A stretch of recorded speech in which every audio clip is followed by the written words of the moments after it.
पिता पुत्र पवित्रात्मा के नाम पर आमीन। सर्वशक्तिमान महान परमेश्वर पिता, हम आपको धन्यवाद देते हैं, राजाओं के राजा प्रभुओं के प्रभु प्रभु यीशु मसीह, पिछली रात के लिए, आज के दिन के लिए, इस शाम रात के लिए पिता हम धन्यवाद देते हैं कि आपने अब तक हमें जीवित, सुरक्षित और अचानक मदद से बचाया। हर अप्रिय घटना से, हर दुर्घटना से, हर एक्सीडेंट महामारी से बचाया, उसके लिए धन्यवाद पिता। आज तक जो भी हमसे मन वचन कर्म से अपना कर्तव्य पूरा ना करने से जो हमसे पाप गुनाह हुआ हो, उसके लिए हमें क्षमा कीजिए, दया कीजिए, कृपा कीजिए, हमें दंड ना दीजिए, हमारे कर्ज गुनाह अपराध क्षमा कीजिए। इस घर को, अपने आप को, अपने छोटे से परिवार पर, जितने ऑनलाइन परमेश्वर जो परिवार है मेरा तूने दिया है प्रभु, उन सब के लिए मैं प्रार्थना करता हूँ, अपने लहू में छुपाना। कोई भी शैतान की चाल, दुष्ट की युक्तियाँ, दुष्ट की बातें, दुष्ट का गढ़ ना उनके जीवन में, ना उनके शरीर में, ना उनके प्राण आत्मा में, ना उनके घर परिवार में, ना परमेश्वर उनके काम काज में, ना उनकी वस्तुओं में जो आपने उन्हें दिया है काम करने पाए। प्रभु वो स्वस्थ रहें, चंगे भले रहें और प्रभु तेरे नाम की महिमा करते जाएं। आज हम जो भजन और गीत गाएं परमेश्वर, हमारे जीवन से आपको महिमा मिले और सब हम तेरे नाम की महिमा करते जाए, इस योग बना। सारी बातों को आपके चरणों में रखते हुए प्रार्थना विनती यीशु मसीह के नाम से पिता आपसे मांगते हैं, सुनिए और दया से ग्रहण कीजिए। सब कहें आमीन आमीन। आज का गीत का बोल है, तू ही है यीशु पहला पहला प्यार, भूला ना पाऊंगा, है ना। दुनिया का कोई व्यक्ति पहला प्यार नहीं है, ना लड़का ना लड़की, यीशु मसीह पहला प्यार हमारा होना चाहिए। आमीन। तू ही है यीशु पहला पहला प्यार, भूला ना पाऊंगा। तू ही है यीशु पहला पहला प्यार, भूला ना पाऊंगा, भूला ना पाऊंगा, भूला ना पाऊंगा, भूला ना पाऊंगा, भूला ना पाऊंगा। तू ही है यीशु पहला पहला प्यार, भूला ना पाऊंगा। यीशु पहला पहला प्यार, भूला ना पाऊंगा। तू ही है यीशु पहला पहला प्यार, भूला ना पाऊंगा। तू ही है यीशु पहला पहला प्यार, भूला ना पाऊंगा, भूला ना पाऊंगा, भूला ना पाऊंगा, भूला ना पाऊंगा, भूला ना पाऊंगा। तू है यीशु पहला पहला प्यार, भूला ना पाऊंगा। तू है यीशु पहला पहला प्यार, भूला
दुनिया में तो दुख मुसीबत,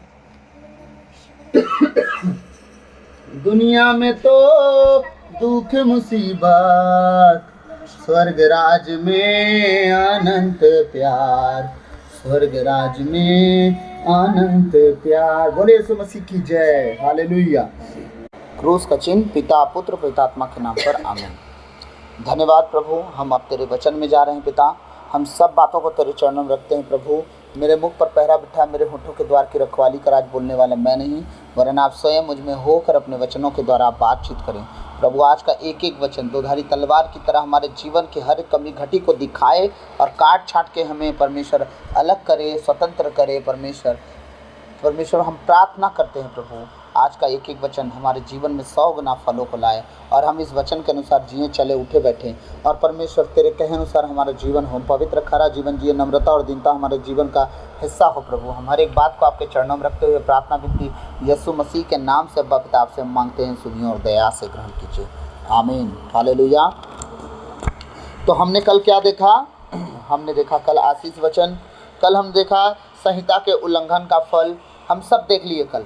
अगर संहिता का पालन करेंगे तो उसका आशीष भी देख लिए, अगर संहिता का उल्लंघन करेंगे तो उसका भी हम लोग देख लिए कि क्या क्या हमें फल मिलने वाला है।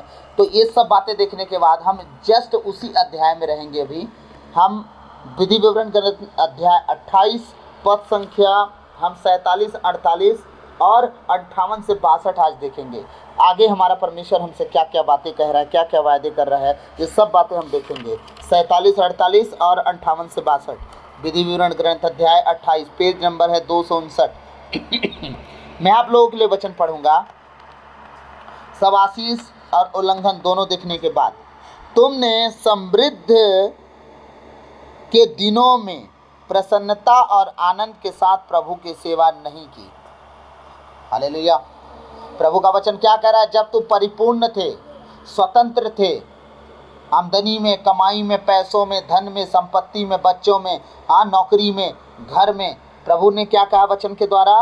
कि तुमने समृद्ध के दिनों में प्रसन्नता और आनंद के साथ प्रभु की सेवा नहीं की। आज देखिए आप, जिनके पास सब कुछ है वही प्रभु से सच में दूर है। जिनके पास परमेश्वर नौकरी दे दिया, घर दे दिया, गाड़ी बंगला, बच्चे, परिवार, सब कुछ दे दिया ना, सबसे ज़्यादा वही परिवार परमेश्वर से दूर है। प्रभु कह रहा है कि मैंने तुम्हें समृद्ध जीवन इसलिए दिया था कि तुम उससे दूर हो जाओ? नहीं, मैं इसलिए दिया था कि पूरी दुनिया देखे कि जो लोग परमेश्वर के हैं वो कैसे चमकते हैं। मैंने तुम्हें समृद्ध जीवन दिया और तुम क्या करने लगे? चमकने के बाद मुझे ही भूल गए। मैं इसीलिए तुम्हें समृद्ध जीवन दिया, भरपूरी में दिया कि तुम उससे दूर हो जाओ। ऐसा होता कि तुम यही जीवन जीते हुए मेरे साथ बने रहते तो और ऊंचा और ऊंचा और ऊंचा उठाता। अगर आज गरीब परमेश्वर के पीछे पड़ता है, परमेश्वर उसे ऊंचा उठाता। क्या अमीर परमेश्वर के पीछे पड़े तो परमेश्वर और ऊंचा ना उठाए उसे? हाँ, लेकिन ये ना गलतफहमी में पड़ जाते का सब तो ठीक है, सब ठीक चल रहा है, अब क्या जरूरत है, अब तो सब हो ही गया हमारे लिए। लिब्री हालाबाद सकरंतो।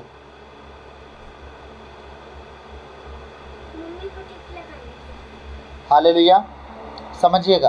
तो परमेश्वर कह रहा है जब तुम समृद्धता के जीवन में जब जीवन बिता रहे थे, परिपूर्णता के जीवन में, प्रसन्नता के जीवन में, आनंद के साथ जीवन जब बिता रहे थे तुम, तो प्रभु की सेवा तुमने नहीं की। तुमने प्रभु की सेवा को करना नहीं उचित समझा। तुमने प्रभु के साथ समय बिताना उचित नहीं समझा। जब सब कुछ हो गया, जब कुछ नहीं था तो भोर में उठ के पहला चर्च में जाते थे। सब कुछ होने के बाद तो मिस्सा बंद, चर्च जाना बंद, बच्चे 9 बजे सो के उठ रहे हैं, हाँ, जो बच्चा 9 बजे सो के उठेगा अपनी ज़िंदगी में करेगा क्या, पहले ये सोचो आप। पढ़ने वाले बच्चे भोर में उठते हैं, आपका बच्चा 9 बजे उठ रहा है, ठीक है। खेलने कूदने वाले बच्चे भोर में उठते हैं, अपने गोल को सेट करते हैं, वो भी 9 बजे उठ रहा है। आपका बच्चा क्या कर रहा है कि भोर में नहीं उठ रहा है भैया? कुल मिलाकर उदंडता में है। और वो उदंडता आपको कल के दिन कहाँ लेके जाएगी, आप खुद सोचो ध्यान से। एक दिन डुबो देगी। परमेश्वर ने बड़े भोर में अब्राहम से मिला, बड़े भोर में आदम और हेवा से मिला। परमेश्वर बड़े भोर में लोगों को चाहता है कि उठे और उससे मिले। और हमारे लोग उठ रहे हैं के बजे 9 बजे। परमेश्वर मिलेंगे उनको, स्वर्गदूत मिलेंगे उनको, होली स्पिरिट मिलेंगे उनको, मिखाइल उनकी रक्षा करेंगे। इस गलत फहमी में अगर कोई होगा ना तो आज मत रहना, आज से वो गलत फहमी से निकल जाना। ये मान लेना कि परमेश्वर की छाया तुम पर नहीं है, तुम शैतान के वश में जी रहे हो। जब तुम्हारे घर में कोई आज्ञाकारिता में नहीं है, ना चर्च जाने वालों में से किसी के अब घर में धन संपत्ति आ गई, शैतान तो यही चाहता है कि तुम धन संपत्ति ले लो, मेरा साथ छोड़ दो, परमेश्वर का साथ छोड़ दो। क्यों यीशु मसीह को लालच दिया? दुनिया का सारा वैभव मुझे दिया गया, मैं तुझे देता हूँ, तो मुझे दंडवत कर। आज हम दंडवत कर रहे हैं शायद सारे संसार के धन संपत्ति को, और यीशु मसीह को छोड़ दिए। यीशु मसीह ने अगर यही किया होता तो आज हमारा मुक्ति हो पाता है? संसार को अगर जय कर देते यीशु मसीह तो क्या आज हमारा मुक्ति हो पाता? यीशु मसीह के द्वारा नहीं हो पाता, बचाव का कोई चांस ही नहीं था। लेकिन आज हम उसी धन संपत्ति को इतना बड़ा अहमियत दे दे के अपने खुदा को पहला स्थान देना भूल गए, अपने प्रभु को पहला स्थान देना भूल गए, उसे समय देना भूल गए। इसलिए आज हम बीमारियों में, लाचारियों में, तकलीफ़ों में, सब तरह के दुखों में, रोगों में, ऐसा अभी आगे बताऊंगा मैं, रुक जाइए, अभी बताऊंगा और खुद पता चल जाएगा कि क्या घर में चल रहा है कि नहीं चल रहा है। जीवन में, परिवार में, आपके लोगों में, उस जगह में, आपके मोहल्ले में वो सब चीज़ें चल रही है कि नहीं। पैसा तो है, शांति नहीं। पैसा तो है, परिवार में सुख नहीं। पैसा तो है, परिवार एक मन एक चित नहीं है। पैसा तो है, पर परिवार में बनती किसी की नहीं। पैसा पैसा पैसा, पर कुछ भी नहीं। उसके बाद सिर्फ पैसे हैं।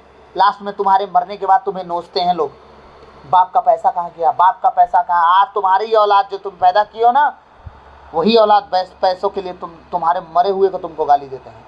मर तो गया, हमको नहीं दे के गया, मर तो गया, हमारे लिए छोड़ के नहीं गया, मर तो गया, सब उसी को दे गया। ये सब बातें पैसे के कारण होता है। लेकिन जिस दिन खुदा खुदा करोगे ना, वही बच्चे तुम्हारे लिए रोएंगे कि हमारा बाप मर गया। पैसा माने क्या होता है? कुछ नहीं होता है।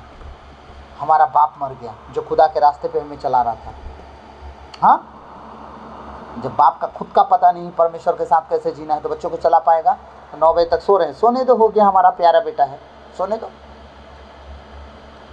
कल के दिन वही बच्चा, कल के दिन आने वाली वो पीढ़ी बनेगी जो आप हो, आपके दादा बाबा परदादा पिताजी थे, आने वाले बच्चा भी वही बनेगा। इसका मतलब आपको जब संपन्नता मिली, आपने कभी ध्यान नहीं दिया खुदा का।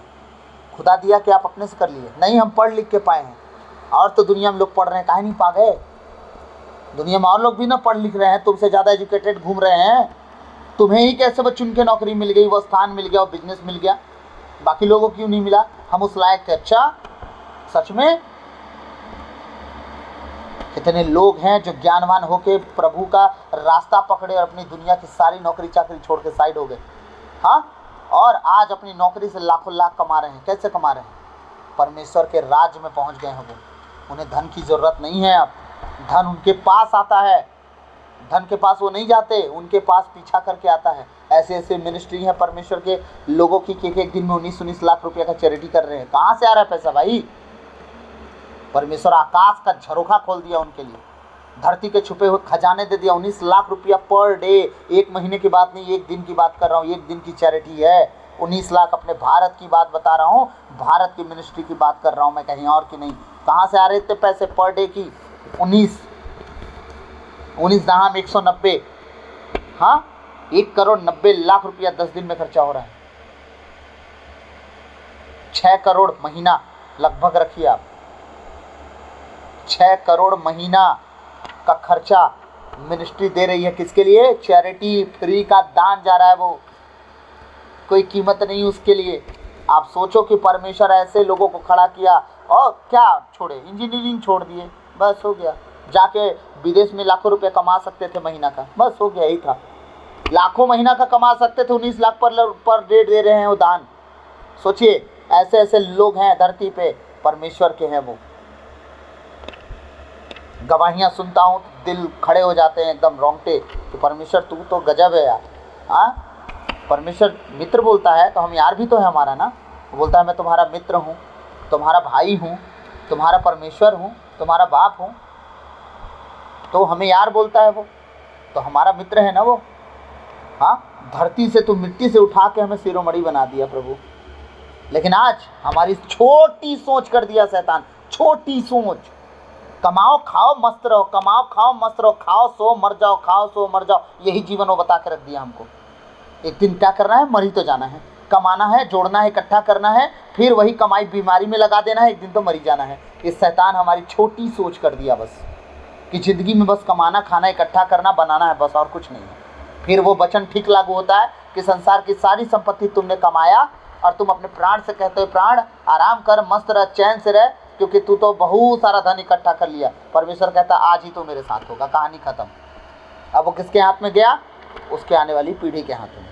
सारा कमा के तुम रखे, बना बनाया संपत्ति औलाद को दे देगा, चला पाएगा वो? फूंक देगा, फूंक। तुम पहले उस जगह पे खड़ा करके उससे चलवाओ।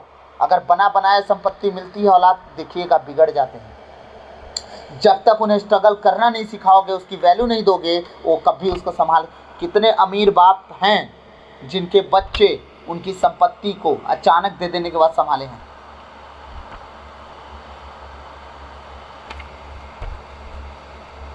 आपके डॉक्टर साहब, बड़े भैया समझे, छोटे भैया समझे, भरपूरी में थी घर में पैसे, समझे वो? नो। हम कहीं और क्यों जाएं, अपने घरों से हम शुरू करते हैं ना। क्या कारण है? उन्हें हम स्ट्रगल करना नहीं सिखाए, उनके हिसाब से उन्हें सब कुछ प्रोवाइड करते गए, इसलिए कोई चीज़ का इज्जत नहीं कर पाए। परमेश्वर की इज्जत करना सिखाओ, खुद ब खुद परमेश्वर सब कुछ सिखा देगा। कान पकड़ के दुई हाथ लगाएगा ना प्रभु, 4 जगह से ठोकर लगाएगा ना, सब सही लग जाएगा बुद्धि। हालेलुया। प्रभु क्या कह रहे हैं अपने वचन में? तुमने समृद्धि के दिनों में प्रसन्नता और आनंद के साथ प्रभु की सेवा नहीं की। कैसे नहीं की? आनंद के साथ और प्रसन्न होके। जब समृद्ध जीवन जी रहे थे, परिपूर्ण जीवन जी रहे थे, सब कुछ भरा पूरा था तुम्हारे पास, तुम शांति से, आनंद से, प्रेम से प्रभु की सेवा नहीं किए। तुम ना भाग भाग के थे प्रभु से, छटक छटक के थे प्रभु से, दूर दूर निकल ले रहे थे। अंतिम आशीष के लिए तुम नहीं रुके। मिस्सा खत्म हुआ, हमारे परमेश्वर के जन, अभिषिक्त लोग खड़े होके अंतिम आशीष देते हैं। तुम्हारे पास इतना टाइम नहीं रहा कि अंतिम आशीष के लिए रुको। तुम्हारे लड़का तो परम प्रसाद भी लेते हैं तो लगता है यहाँ से छलांग मारेंगे डायरेक्ट फादर के हाथ पे और खपाक से मुंह डालेंगे और सीधे अपने घर के बिस्तर में दिखेंगे। बच्चे को देखते हैं ना हम चर्च में कैसे जाते हैं प्रभु भोज लेने, खपखिप जाते हैं, लूटो खाओ टाइप से प्रभु का भोज करते हैं, और क्रूस भी ढंग से नहीं बनाते, सीधे भागते ही रहते हैं, और बाहर जाके माता मरियम के सामने ही क्रूस बना के निकल लेंगे। घुटने पे तो उनको आने, जीन्स खराब हो जाएगा। दिक्कत ये है थोड़ा सा, घुटनों पे आ नहीं सकते, नए नए जीन्स पहन के आए हैं, खराब हो सकता है। हाँ भाई, बड़े बाप की औलाद है तो क्या पता 2000 का जीन्स हो, 4000 का हो सकता है ना, तो खराब हो सकता है ना घुटने टेकने में। और कब से उसी दरी पे बैठे थे तब खराब नहीं हो रहा था, लेकिन घुटने टेकने में शायद उनके घुटने शिथिर ना हो पाए हों। प्रभु ने कहा है ना, प्रभु के सामने शिथिर घुटना लेके आना है ना, अकड़ा हुआ घुटना नहीं, शिथिल घुटना लेके। उनका घुटना भी इतना कमज़ोर है, बेचारे नहीं बैठ पा रहे होंगे घुटना पे। तो प्रभु भोज लेने के बाद क्या करना है, कैथोलिक कलीसिया सिखाती है ना, प्रभु भोज के बाद घुटनों पे आके प्रभु से प्रार्थना करना है कि प्रभु तेरे शरीर रक्त को मैंने ग्रहण किया है, ठीक, मेरे गलती गुनाहों को भी क्षमा करना, और मेरा स्वरूप, मेरा स्वभाव तेरे जैसा दिखे। जब लोग मुझे देखें, मुझे नहीं, अब मुझ में तुझे देख पाएँ, इस तरह मैं जीवन जीऊँ, मेरी मदद करना, आगे चलना सिखाना, जब तक दोबारा हम ना मिले इसी भवन में, इसी जगह पे, तब तक ऐसा होते रहे। और जब मिले दोबारा, फिर वही स्वभाव, वही स्वरूप देना जो तेरे अंदर था। उन्हें तो कुछ पता ही नहीं है। क्यों? क्योंकि जब क्लास चल रही थी ना, तो उनके भूत एक मन बहेरा पर, उनका ध्यान तो आसपास के लड़का लोग से लड़ने में था, उन्हें ठेनी टापर करने में था। फादर क्या सिखा रहे कोई फर्क ही नहीं पड़ता, है ना। जो सिखाने वाले थे, क्लास लेने वाले थे, क्या सिखाया उन्हें कुछ फर्क नहीं पड़ा कि क्या सिखाया गया, शिक्षा क्या दी गई हमें। हाँ, इसीलिए वो कभी इज्जत ही नहीं दे पाए अपने प्रभु को। और ऐसे ही माता पिता हैं।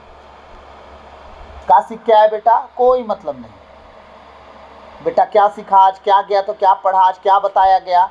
हाँ, अगर सही माता पिता, अगर सही, मैं नहीं कह रहा हूँ आप लोग बुरे हो, लेकिन आप लोग को एक बात बता दे रहा हूँ, आप ना जानबूझ के गलती कर रहे हो, अपने बच्चों के साथ जानबूझ के गलती कर रहे हो। अगर आपका बच्चा कैथोलिक कलीसिया में जाके अगर प्रभु के रास्ते को सीख रहा है तो आपको बैठना चाहिए वहाँ पे कि आपका बच्चा क्या सीखा, और उसे घर जाके पूछना चाहिए। और आप ही ना जानोगे कि क्या सीखा तो आप क्या पूछोगे उससे? वो तो कुछ ही बोल के टरका लेगा। हाँ, धर्म क्लास जब सीखा तो क्या सीखा? आपको बैठना चाहिए। 1 घंटा में क्या चला जाता है? नहीं, बच्चा धर्म क्लास गया है, हम तो जा रहे हैं घर। अच्छा, 1 घंटा बाद आएंगे। 1 घंटा में क्या तुम बना लोगे यार? तुम्हारे बच्चे का भविष्य तुम जरूर खराब कर दे रहे हो। खाली रोटी सब्जी गुथना बैठ के जिंदगी भर, फिर बच्चा रोएगा तब रोते रहना। और वही तुम 1 घंटा अपने बच्चे के साथ, सब माता पिता का नहीं, लेकिन तुम तो कर सकते हो जो सीरियस है। मेरा बच्चा सही रीति से क्या बोलते हैं शिक्षा सीखे, तो जाओ बैठो, उसने क्या सीखा उस पर, इसकी एक्टिविटी पर ध्यान दो। कुछ सीख भी रहा है कि बच्चों के साथ हाई ही कर रहा है। जब वो सीखे, आप जाओ पीछे बैठ के घर में, जब घर में पीछे बैठ के सुने रहोगे, जब घर में जाओगे उससे पूछोगे तुमने आज क्या सीखा। अगर वो कहीं भी गलत एक्टिविटी किया, अगर बताने में चूक किया, एक रैपट खींच के दीजिए, तुम 1 घंटा किए क्या वहाँ? क्या मजाक चल रहा है? धर्म क्लास चल रहा है, पूरी जिंदगी इस पर तुम्हारा आधारित होगा, डिपेंडेड रहोगे तुम इसके अनुसार लाइफ में। दूसरे दिन बच्चा सब कुछ सीखेगा और आपको, आप बिना जाए सब कुछ आके बताएगा कि हमने आज क्या सीखा, और रहपट याद रहेगा उसको। 1 घंटा में मेरी बेटी धर्म क्लास लेगी, देखिएगा मैं वहीं बैठूंगा। हाँ, और मेरी बेटी घर में आके सब कुछ बताएगी। बिल्कुल रहना है। क्या सीखी है घर में आके नहीं पूछूंगा, कैसे पता चला कि कैसे सीखी है, क्या सीखी है, सीखी भी कि नहीं सीखी, सुनी कि नहीं सुनी, कहाँ दिमाग था? हाँ, ये सब चीज़ों पर ध्यान रखना है हमको। बच्चे धर्म क्लास में गए, माता पिता नहीं है, वो बच्चा क्या फर्क पड़ा, क्या सीखा क्या नहीं सीखा? आप जब सुनोगे तब तो घर में पूछोगे ना कि क्या करेक्ट बात है कि ये बच्चा कुछ भी बता के खाली हो रहा है। हेडिंग नहीं पूछना है, विस्तार पूछना है कि क्या क्या हुआ। हाँ, 48वां वचन कह रहा है, इसलिए तुमको भूखे प्यासे रहकर, नंगे और सब तरह से निर्धन होकर अपने शत्रुओं की सेवा करनी पड़ेगी। प्रभु का वचन सुन लीजिए कान खोल के, जितने हैं आज। मैं कह रहा हूं आज का आराधना आप लोग स्किप कर दीजिएगा, आगे बढ़ा के सुन लीजिएगा, लेकिन आज का वचन स्किप मत कीजिएगा। प्रभु ने कहा जब तुम खुशहाल जीवन जी रहे थे, बड़ी ईमानदारी के साथ, आनंद के साथ प्रभु की सेवा तुमने नहीं किया। अब जब नहीं किया तो उसके परिणाम सुन लो। तुम्हारे धन तो एक दिन में खत्म हो जाने वाले हैं।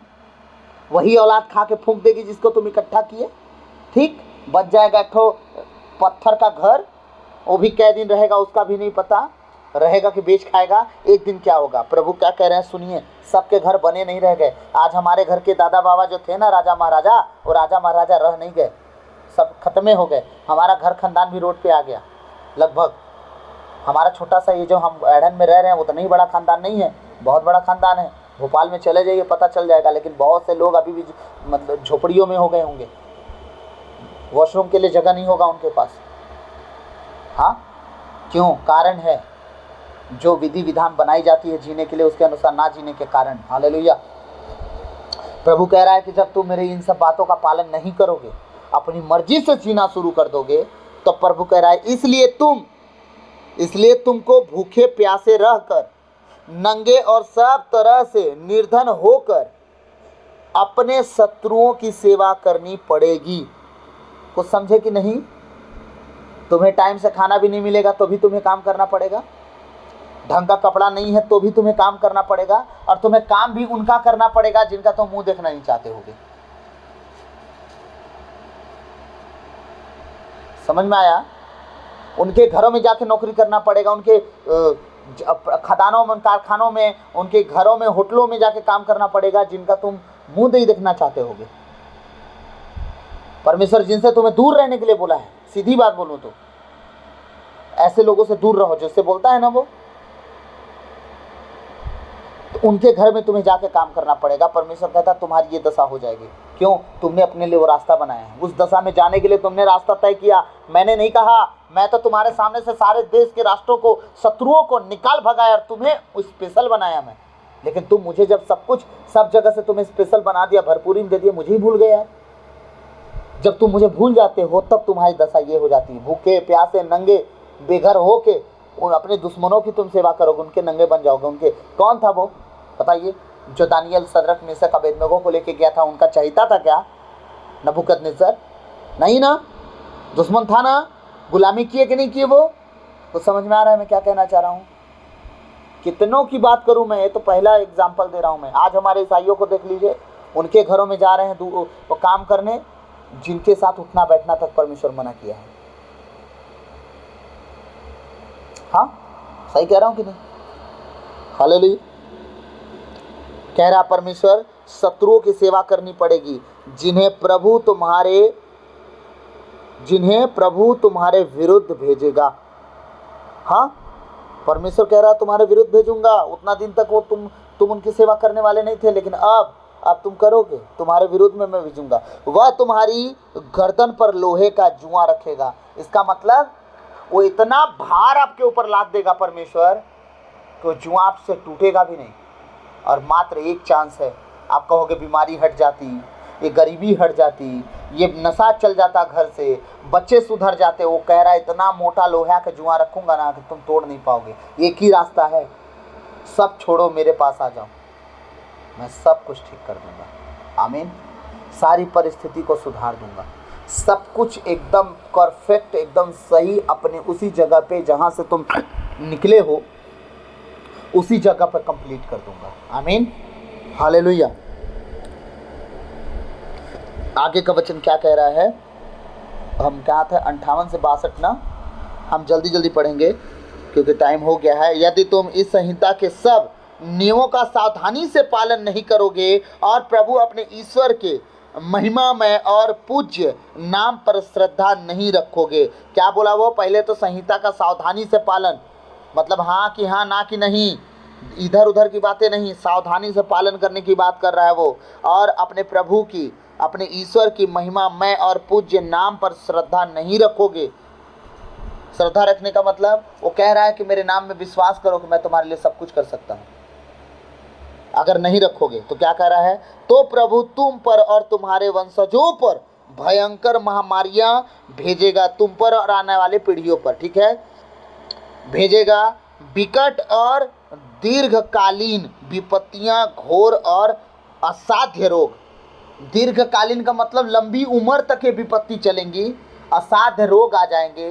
कुछ बीमारियां हैं जैसे शुगर हो गए, बीपी हो गए, असाध्य रोग है, जाते ही नहीं है, ठीक है, समझ रहे हैं? बाबासिर हो गया है ना, असाध्य रोग है, जाते ही नहीं है।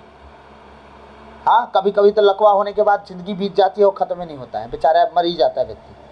ये असाध्य रोगों से बचने के लिए कह रहा है वो अनंत काल, दीर्घायु काल तक, वो कह रहे जब तक जीवित रहोगे ना, ऐसी ऐसी बीमारी तो मैं भेज दूंगा ना, खत्म ही नहीं होगा। और कभी कभी तो आगे प्रभु का वचन कह रहा है असाध्य रोग, वह तुम्हारे विरुद्ध मिस्र की वे समस्त विपत्तियां भेजेगा जिनसे तुम डरते हो, और वे तुम्हारे पीछे लगी रहेंगी। अब भैया मिस्र की क्या गलतियां, विपत्तियां हैं, तुम पढ़ लेना ना, 10 विपत्ति क्या भेजा था परमेश्वर, कौन कौन सी विपत्ति 10 भेजा था। अभी तो वो सीमित था, मिस्र की विपत्तियां तो सीमित थी। अब आगे क्या बोल रहा है, ध्यान से सुनिए। हाँ, वो पीछे लगी रहेंगी जब तक तुम्हारा सर्वनाश नहीं हो जाएगा, तब तक प्रभु सब प्रकार की बीमारियों और विपत्तियों से तुमको पीड़ित करता रहेगा, जिनके विषय में संहिता के इस ग्रंथ में कुछ नहीं लिखा है। प्रभु कह रहा है कि ऐसी ऐसी विपत्ति मैं तुम्हें दूंगा, ऐसी ऐसी पीड़ाएं दूंगा जो संहिता में लिखा तक नहीं है, और विपत्तियां मैं तुम्हारे लिए भेज दूंगा, और विपत्तियां भेजूंगा। ऐसी बातें भेजूंगा जो मिस्र में भी नहीं हुआ, धरती पर कभी नहीं हुआ, बाइबल में कभी नहीं लिखा गया है, और ऐसी ऐसी बीमारी डालूंगा। आजकल बीमारियों का नाम सुनकर टेंशन नहीं होता है, का बीमारी बग रही है। पहले शुगर बीपी का नाम आता था, अब देखिए शुगर बीपी पहले हो गए।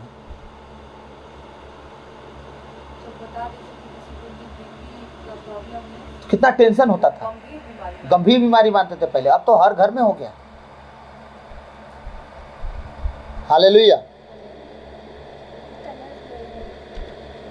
हाँ, प्रभु का वचन क्या कह रहा है? ऐसी ऐसी बीमारियां तुम्हारे बीच में भेजूंगा कि वो तुम्हारे लोगों में कभी सुनने में भी नहीं आएगा। धर्म ग्रंथ में भी नहीं लिखा हूं मैं, ना लिखवाया हूं। ऐसी ऐसी विपत्ति और ऐसी ऐसी बीमारियां भेज दूंगा मैं तुम्हारे बीच में।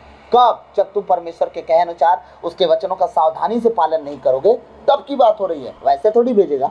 तो आज आप और आपके घर परिवार के लोग, मैं आप सबसे ताना मारने के लिए नहीं, कठोर वचन अपने घर से लिख के नहीं लाया हूँ। मैं आपको अपने प्रभु के, आपके प्रभु के, आपके वचन को, अपने प्रभु के वचन को आपके सामने रख के बता रहा हूँ। आप जांचो पहले कि जो बात मैंने बोला क्या बुरा बोला, आपको खराब लगने के लिए बोला, क्या श्राप कर दे रहा हूँ मैं? नहीं, आप जांचो कि आप प्रभु के वचन का सचमुच पालन कर रहे हो जो उसने कहा आज तक। अगर हाँ, तो ये विपत्तियां सच बता रहा हूँ प्रभु के करीब ले जाने के लिए आई हैं और ज़्यादा। अगर नहीं, तो ये विपत्तियों के हकदार हुआ। प्रभु का सावधानी से अगर पालन नहीं करो, प्रभु के आप लोग हो, जगत की ज्योति हो, आप पृथ्वी के नमक हो, तो आप उस तरह का आचरण नहीं रख रहे हो जिस तरह का रखना चाहिए। आपके द्वारा बहुत लोग खराब हो रहे हैं, आपके द्वारा प्रभु के लोग और बाहर के लोग, गैर जाति भी सीरियस नहीं हो रहे हैं। इसका मतलब आप प्रभु के नाम को गलत प्रेजेंट कर रहे हैं, इसी चलते आपका नुकसान हो रहा है। और ये सारी विपत्तियां, ये दुनिया भर की बीमारियां आपके जीवन में, घर में, परिवार में घुस गई हैं। इसलिए मैं आप सबसे हाथ जोड़ के विनती करूंगा, मेरे माता पिता, भाई बहन, मैं सच कह रहा हूँ, अपने माता पिता को ये सुसमाचार सुनाने नहीं जा रहा हूँ। आप ही मेरे माता पिता और भाई बहन हैं, वो लोग सुन के तो नहीं मानेंगे, लेकिन आप तो मान जाओ। अगर इस तरह की बातें मैं आप सबसे कहता हूं तो ये परमेश्वर के वचन से लेके बात कर रहा हूं। आपको मैंने पढ़ के, बोल के, दिखा के, पेज नंबर, अध्याय सब कुछ पढ़ के सुना दिया।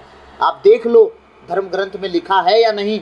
धर्म ग्रंथ की बातें कभी झूठी नहीं हो सकती, आप उसे नकार नहीं सकते। अगर निकाल सकते, यीशु मसीह कभी जाके मंदिर में धर्म ग्रंथ का प्रचार नहीं करते, वो अपनी बातें सुसमाचार सुनाते। धर्म ग्रंथ का लिखा क्यों बोलते? हाँ, धर्म ग्रंथ का सुसमाचार क्यों सुनाते? पौलुस धर्म ग्रंथ का सुसमाचार क्यों सुनाता? आके चेले क्यों सुनाते? क्यों सुनाते? पौलुस पूरे जगह गवाही दे डाले धर्म ग्रंथ के विषय में, बता बता के यीशु मसीह के बारे में लिखा है, लिखा है, लिखा है, लिखा है। और वही यीशु मसीह को मैं जानता हूँ जिसके विषय में धर्म ग्रंथ में लिखा है। जाके पढ़ो, वहाँ लिखा है, वहाँ लिखा, वहाँ लिखा, वहाँ लिखा। हर एक भविष्यवक्ता लिख डाला, उत्पत्ति से लेकर मलाकी तक यीशु मसीह के विषय में। वही पौलुस बार बार सुसमाचार सुनाता रहा, उसी प्रभु के बारे में जिसमें बार बार लिखा गया, मैं उसी का विश्वास करता हूँ। वो जी उठा, आ गया, हमारे लिए मर भी गया। इसायास नबी भी 54 अध्याय में ही बोलते हैं, उसी के मार खाने से तुम भले चंगे हो गए हो। हाँ, वही आएगा जो उद्धार करता बनेगा। समझिएगा, इस सारी बातें जो मैं कह रहा हूँ, मैं अपने लिए नहीं, आपके लिए और अपने इस परिवार के लिए जो ऑनलाइन सुन रहा है, सब मेरे अपने हैं। मैं उन सब के लिए मैं ये सब बातें कह रहा हूँ, ताकि आप बचे, आपका घराना बचाया जाए, और आने वाले समय में आप मेरे स्वर्ग राज में परमेश्वर के जब हम पहुँचे, आप मेरे मुकुट बने। और मैं इस बात से आनंदित हूँ, और मेरा प्रभु मुझे प्रतिफल दे, पुरस्कार दे कि मैंने आपको जो रास्ता दिखाया वो गलत नहीं था। मैंने जो आज सिखाया कि आप प्रभु के वचन पे खराई से चलो, परमेश्वर तुम्हें वो वासी से धरती पे देगा जो कल मैंने बताया। घर में आते समय आशीषित होगे, घर से बाहर जाते समय आशीषित होगे। तुम्हारा घर, तुम्हारा टोकरी, तुम्हारा कठौता, तुम्हारे बाल बच्चे, तुम्हारी खेती, तुम्हारी आमदनी, तुम्हारा नौकरी, तुम्हारा खत्ता भंडार, तुम्हारे घर की हर एक वो अच्छी चीज़ें, वो भली वस्तुएं तुम्हारे लिए, तुम सिर ठहरोगे, तुम पूजनीय ठहरोगे। शत्रु 7 तरफ से, एक तरफ से आएंगे, 7 मार्ग से भागेंगे। परमेश्वर कहता है तुम्हारे विरोधी तुम्हारे सामने टिकने नहीं दूंगा। तुम दिया बाती लेके ढूंढोगे, उन्हें नहीं पाओगे। आपका परमेश्वर आपके साथ ऐसे ऐसे वादे करता है, और उसी परमेश्वर को आप छोड़ के भागते हो और कहते हो परमेश्वर आपका नहीं सुनता। एक गलतफहमी है। परमेश्वर उधर दूसरा उल्लंघन का भी आशीष दे दिया कि तुम अगर उल्लंघन करोगे आज्ञा का, तो तुम सब जगह आशीषित नहीं होगे, अभिषिक्त हो जाओगे, श्रापित हो जाओगे। तुम्हारा खत्ता भंडार कमाओगे, भरेगा नहीं। तुम हर जगह नुकसान से होगे, बीमारियां घर में घुस जाएंगी, छोड़ेंगे नहीं तुम्हारा पीछा। ये सारी बातें परमेश्वर दुखी होकर बोल रहा है। और आज जो मैंने कहा, उसके आज्ञाओं का सीधाई से पालन करो। परमेश्वर कहता है तुम आनंद में जीवन जी के मेरे साथ नहीं चले, इसलिए तुम्हारे जीवन में इतनी तकलीफें आ सकती हैं। तो आप प्रभु के साथ आज आनंद का जीवन जी रहे हो। आप दुख में भी हो तो प्रभु से कहो, प्रभु सब ठीक है, मैं चंगा हूँ ना हूँ, तू मेरा परमेश्वर था है रहेगा। मेरे घर में कुछ रहे ना रहे, तू मेरा परमेश्वर था है रहेगा। जिस दिन इस हृदय को परमेश्वर दिखाना आपके कि आप धन्यवादी हो, अपनी गरीबी में, अपनी तकलीफी में, लाचारी में, परमेश्वर उसी दिन से आपके जीवन में भला का काम शुरू कर देगा। आमीन। तो प्रभु आज के इन वचनों के द्वारा हम सबको आशीष दे। सबों को जय यीशु। अब भूल चूक माफ। God bless you all.